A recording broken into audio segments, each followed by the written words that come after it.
Hello everyone. इस video में हम लोग मॉडर्न हिस्ट्री के 3 इंपॉर्टेंट टॉपिक्स हैं जिनको हम लोग इस वीडियो में कंप्लीट करने वाले हैं। तो इनमें पहला टॉपिक होगा भारत परिसर अधिनियम 1909, दूसरा टॉपिक होगा होम रूल आंदोलन और तीसरा टॉपिक होगा कांग्रेस का लखनऊ अधिवेशन। इन्हीं 3 टॉपिक्स को हम लोग इस वीडियो में कंप्लीट करने वाले हैं। तो आइए स्टार्ट करते हैं भारत परिसर अधिनियम 1909 से।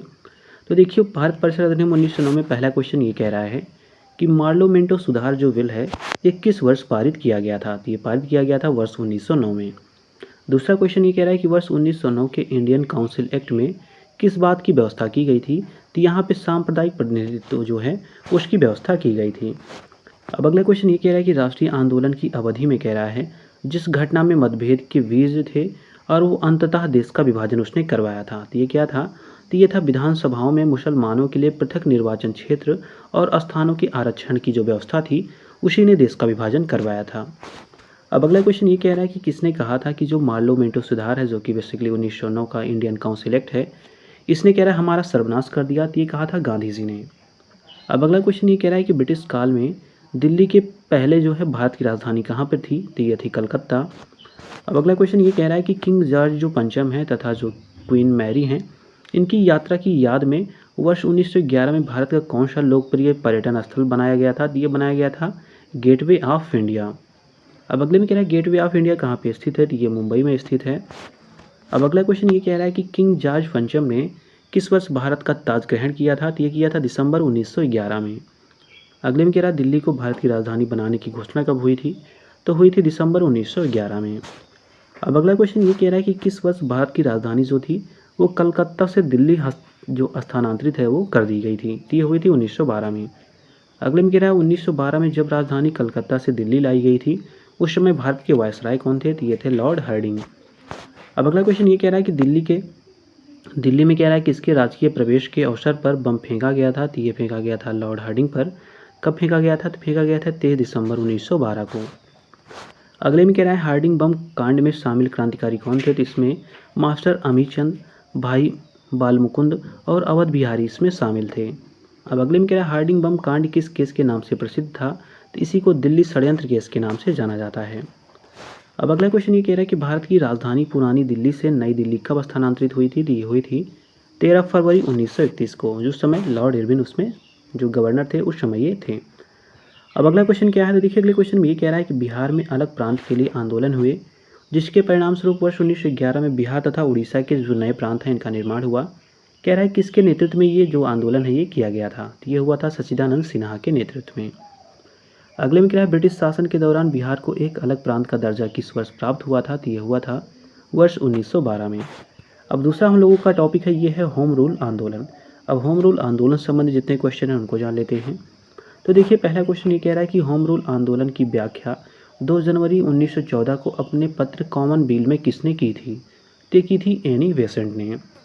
अगले में कह रहा है होम रूल जो लीग है इसकी स्थापना सर्वप्रथम किसने की थी। तो ये की थी तिलक ने। कब की थी? अप्रैल 1916 में। अब अगला क्वेश्चन ये कह रहा है कि बाल गंगाधर तिलक ने होम रूल की स्थापना कहाँ पर की थी। तो ये की थी पूना में। अगले में कह रहा है तिलक द्वारा स्थापित होम रूल लीग जो है उसके प्रथम अध्यक्ष कौन थे। तो ये थे जोसेफ बैप्टिस्टा, इसके प्रथम अध्यक्ष थे। अब अगला क्वेश्चन ये कह रहा है कि तिलक द्वारा स्थापित होम रूल जो लीग है उसके प्रथम सचिव कौन थे। तो ये थे एनसी केलकर। अगले में कह रहा है किस वर्ष कह रहा है एनी बेसेंट ने होम रूल लीग की स्थापना की थी। तो ये की थी सितंबर 1916 में।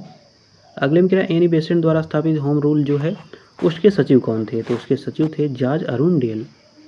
अगले में कह रहा है वर्ष 1916 में Akhil Bharatiya home rule league आंदोलन सर्वप्रथम किसने आरंभ किया था। ये आरंभ किया गया था एनी बेसेंट के द्वारा। अब अगला क्वेश्चन ये कह रहा है कि होम रूल लीग आंदोलन के संस्थापक कौन थे। तो ये थे एनी बेसेंट, ये थी एनी बेसेंट। अगले में कह रहा है कि वर्ष 1915-16 में कह रहा है किन 2 नेताओं द्वारा होम रूल लीग है इसको आरंभ किया गया था। तो ये तिलक और एनी बेसेंट के द्वारा इसको आरंभ किया गया था। अब अगले में कह रहा है 1915 से 16 में स्थापित जो होम रूल लीग है ये किसकी सहायक इकाई के रूप में काम करती थी। तो ये भारतीय राष्ट्रीय कांग्रेस की सहायक इकाई के रूप में काम करती थी। अगले में क्या एनी बेसेंट द्वारा प्रारंभ किया गया स्वराज शासन आंदोलन, इसका लक्ष्य क्या था। तो इसका लक्ष्य था भारत के लिए स्वशासन को प्राप्त करना। अब अगला क्वेश्चन ये कह रहा है कि 20वीं शताब्दी के प्रारंभ में किस महिला ने भारतीय राजनीति आंदोलन में भाग लेकर सर्वाधिक अनुप्राणित किया था। तो ये थी एनी बेसेंट। अब अगला क्वेश्चन क्या है? तो देखिए अगले क्वेश्चन में ये कह रहा है कि कौन मुस्लिम नेता थे जो एनी बेसेंट द्वारा स्थापित जो होम रूल लीग है उसमें सम्मिलित हुए थे, तो ये थे मोहम्मद अली जिन्ना। अगले में कह रहा है किसने कहा था, मैं तो एक भारतीय नगाड़ा हूँ जिसका कार्य सोते हुए को जगाना है ताकि वे अपनी मातृभूमि के लिए जागें और उसके लिए कार्यरत हो सकें। तो ये कहा था एनी बेसेंट ने। अब अगला क्वेश्चन ये कह रहा है कि प्रथम विश्व युद्ध के दौरान हुआ आंदोलन जो भारत में लोकप्रिय हुआ था वो कौन सा था, तो वो था होम रूल आंदोलन। अगले में कह रहा है किसका योगदान होम रूल लीग की स्थापना में नहीं था, तो ये थे टी.एस. आलकाट जो थे, उनका जो होम रूल लीग है उसकी स्थापना में इनका योगदान नहीं था। इनका योगदान था थियोसॉफिकल सोसाइटी को बनाने में। अब अगला क्वेश्चन ये कह रहा है कि होम रूल लीग जो आंदोलन है उसके मुख्यतः कौन कौन से नेता जुड़े थे, तो उनमें थी एनी बेसेंट, वी.जी. तिलक, एस. सुब्रमण्यम अय्यर। तो ये इतने नेता इनसे जुड़े थे। अब अगला क्वेश्चन ये कह रहा है कि होम रूल आंदोलन द्वारा भारत के स्वतंत्रता संग्राम के लिए एक नए चरण के आरंभ का द्योतक क्यों था ये, तो कह रहा है कि इसने देश के सामने स्वशासन जिसको सेल्फ गवर्नमेंट कहते हैं इसकी एक ठोस आधारशिला या योजना रखी थी, इसलिए इसको स्वतंत्रता संग्राम के एक नए चरण के रूप में माना जाता है। अब अगला क्वेश्चन ये कह रहा है कि कांग्रेस के किस अधिवेशन में होम रूल समर्थक अपनी राजनीतिक शक्ति था इसका सफलतापूर्वक प्रदर्शन कर रहे थे, तो ये था कांग्रेस का 1916 का लखनऊ अधिवेशन। अब अगला क्वेश्चन ये कह रहा है कि होम रूल लीग आंदोलन के बारे में सत्य कथन कुछ दिए गए हैं, इनको जान लेते हैं। तो पहला स्टेटमेंट ये कह रहा है कि सबसे पहले इसकी जो योजना है एनी बेसेंट ने वर्ष 1914-15 में प्रस्तुत की थी, तो ये स्टेटमेंट सही है। सेकंड कह रहा है तिलक की जो होम रूल लीग थी वो महाराष्ट्र, कर्नाटक, मध्य प्रांत और बरार तक सीमित थी, तो ये भी सही है। अगले में कह रहा है तिलक द्वारा स्थापित होम रूल जो थी वो अधिक शक्तिशाली थी, तो ये भी स्टेटमेंट सही है। अगला स्टेटमेंट कह रहा है तिलक और एनी बेसेंट में कह रहा है मतभेदों के उपरांत दोनों लीग बनी रही थी, तो ध्यान दीजिए कह रहा है तिलक और जो एनी बेसेंट हैं इनके मतभेदों के उपरांत भी दोनों जो लीग है वो बनी रही थी, मतलब वो भंग नहीं हुई। अब अगला क्वेश्चन ये कह रहा है इसी में कि एनी बेसेंट के संदर्भ में कुछ सही कथन दिए गए हैं, इसको जान लेते हैं। तो पहला स्टेटमेंट ये कह रहा है कि होम रूल आंदोलन प्रारंभ करने के लिए इनको उत्तरदायी माना जाता है इनको, तो ये स्टेटमेंट सही है। सेकंड कह रहा है थियोसॉफिकल सोसाइटी की 1889 में सदस्य ये बनी थी, तो ये भी स्टेटमेंट सही है। थर्ड स्टेटमेंट कह रहा है इंडियन नेशनल कांग्रेस की एक बार ये अध्यक्षा भी रही हैं, कब रही हैं, 1917 में। अब अगला क्वेश्चन ये कह रहा है कि फेवियन आंदोलन का प्रवर्तक कौन था, काफ़ी इंपॉर्टेंट क्वेश्चन, इसको याद रखिएगा। तो फेवियन आंदोलन की प्रवर्तक माना जाता है एनी बेसेंट को।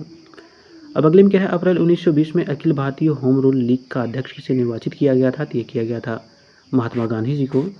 अब अगला क्वेश्चन ये कह रहा है कि वर्ष 1920 में किसने अपना नाम परिवर्तित कर स्वराज सभा कर लिया था, तो ये था all India home rule league, इसी ने स्वराज सभा अपना नाम कर लिया था। अब अगला क्वेश्चन क्या है, तो देखिए अगले क्वेश्चन में ये कह रहा है जो तीसरा टॉपिक है ये स्टार्ट हो जाता है जो कि है कांग्रेस का लखनऊ अधिवेशन। अब इससे संबंधित जितने क्वेश्चन हैं उनको भी जान लेते हैं। तो देखिए पहला क्वेश्चन ये कह रहा है कि दिसंबर 1916 में इंडियन नेशनल कांग्रेस तथा इंडियन मुस्लिम लीग ने एक ही समय अपने अधिवेशन कहाँ पे आयोजित किए थे, तो ये हुआ था लखनऊ में। तो ध्यान दीजिएगा लखनऊ में क्या था, यहाँ पे इंडियन नेशनल कांग्रेस और जो इंडियन मुस्लिम लीग है इन दोनों ने एक ही साथ अधिवेशन किया हुआ है। अब अगला क्वेश्चन ये कह रहा है कि कांग्रेस और मुस्लिम लीग के बीच प्रसिद्ध लखनऊ समझौते पर हस्ताक्षर कब हुए थे, तो ये हुए थे 1916 में। अगले में कह रहा है किसने मुस्लिम लीग और भारतीय राष्ट्रीय कांग्रेस को 1916 में एक साथ लाने में महत्वपूर्ण भूमिका अदा की थी, तो ये थे लोकमान्य तिलक। अब अगला क्वेश्चन ये कह रहा है कि 1916 में भारतीय राष्ट्रीय कांग्रेस के लखनऊ अधिवेशन की जो अध्यक्षता है वो किसने की थी, तो इसकी अध्यक्षता की गई थी A.C. मजूमदार के द्वारा, या इन्हीं को अंबिका चरण मजूमदार भी कहते हैं। अब अगला क्वेश्चन ये कह रहा है कि अतिवादियों एवं उदारवादियों के पुनर्मिलन की प्रक्रिया के प्रमुख शिल्पी कौन थे, तो इनको माना जाता है एनी बेसेंट को माना जाता है। अगले में कह रहा है कांग्रेस ने प्रथम बार मुस्लिम समुदाय के लिए पृथक निर्वाचित जो प्रणाली है कब स्वीकार की थी, तो स्वीकार की थी वर्ष 1916 में। अब अगला क्वेश्चन ये कह रहा है कि कांग्रेस के 1916 ईस्वी के लखनऊ अधिवेशन में कौन सी मुख्य दूरगामी जो परिणाम वाला निर्णय है वो लिया गया था, तो इसमें हुआ था कि मुस्लिम लीग है उसकी पृथक निर्वाचन क्षेत्र की मांग को स्वीकार कर लिया गया था। अब अगला क्वेश्चन ये कह रहा है कि वर्ष 1916 में कांग्रेस के जो लखनऊ अधिवेशन हुआ था उसमें कह रहा है नरम दल के किस अध्यक्ष ने तिलक एवं उनके समर्थकों को कांग्रेस में वापस लिया था, तो ये थे अंबिका चरण मजूमदार। अब अगला क्वेश्चन ये कह रहा है कि वर्ष 1916 में लखनऊ में जो कांग्रेस का अधिवेशन हुआ था उसके संदर्भ में कुछ यहाँ पे सही कथन दिए गए हैं, इनको जान लेते हैं। तो पहला स्टेटमेंट ये कह रहा है कि अंबिका चरण मजूमदार ने इसकी अध्यक्षता की थी, ये स्टेटमेंट सही है। सेकंड कह रहा है इस अधिवेशन में उदारवादियों और उग्रवादियों के बीच पुनः मेल स्थापित हुआ था, तो ये भी स्टेटमेंट सही है। थर्ड कह रहा है महात्मा गांधी पहली बार चंपारण के किसानों की समस्या से यहाँ पर अवगत हुए थे, तो ये भी स्टेटमेंट सही है। अब अगला क्वेश्चन ये कह रहा है कि इंडियन नेशनल कांग्रेस और मुस्लिम लीग के बीच मतैक्य का समय क्या था, मतलब इनके मतभेद का बीच समय क्या था, मतलब कब कब इनमें मतभेद हुआ था। तो ये 1916 से 1922 तक का जो समय था, इनमें मतभेद चलता गया, मतलब जो इंडियन नेशनल कांग्रेस है और जो मुस्लिम लीग है। अब अगला क्वेश्चन ये कह रहा है कि भारतीय राष्ट्रीय कांग्रेस के किस अधिवेशन में महात्मा गांधी को चंपारण के किसानों की समस्या से अवगत कराया गया था। तो यह था लखनऊ अधिवेशन, जो कि 1916 में हुआ था। अब अगला क्वेश्चन ये कह रहा है कि भारतीय राष्ट्रीय कांग्रेस के किस अधिवेशन में बाल गंगाधर तिलक ने अभिव्यक्त किया था कि स्वराज मेरा जन्मसिद्ध अधिकार है और मैं उसे लेकर रहूँगा। तो ये बात कही थी लखनऊ अधिवेशन 1916 में, ये काफ़ी इंपॉर्टेंट है, याद रखिएगा इसे। अब अगला क्वेश्चन ये कह रहा है कि वर्ष 1916 के लखनऊ समझौते की महत्वपूर्ण विशेषता, यहाँ पे कट्टरपंथियों के पुनर्मिलन की जो पुनर्मिलन है उसके लिए यहाँ पे सहमति बना ली गई थी, तो यही इसकी विशेषता थी। अब अगला है लास्ट क्वेश्चन, इसमें कह रहा है कि किस समझौते का लक्ष्य हिंदू मुस्लिम मतभेदों को सुलझाना था। तो ये था लखनऊ समझौता। अब इसके बाद का देखिए ये टॉपिक है, ये है गांधी जी और उनके प्रारंभिक आंदोलन। तो इसको हम लोगों ने पहले ही ऑलरेडी कंप्लीट किया है, उसकी एक प्लेलिस्ट बनाई गई है जो कि है मॉडर्न इंडिया के नाम से। तो वहाँ पे जाके जितने भी मॉडर्न इंडिया के और बहुत सारे लेक्चर हम लोगों ने ऑलरेडी कंप्लीट किए हुए हैं, उनको देख सकते हैं। इसके अतिरिक्त हम लोगों ने जो मॉडर्न इंडिया के अतिरिक्त जो एंशिएंट इंडिया है या फिर मेडिवल इंडिया है, इनके भी लेक्चर ऑलरेडी अपलोड किए जा चुके हैं। उन वीडियोज़ को जाके आप लोग प्लेलिस्ट में देख सकते हैं। तो मिलते हैं अगले वीडियो में एक नए टॉपिक के साथ।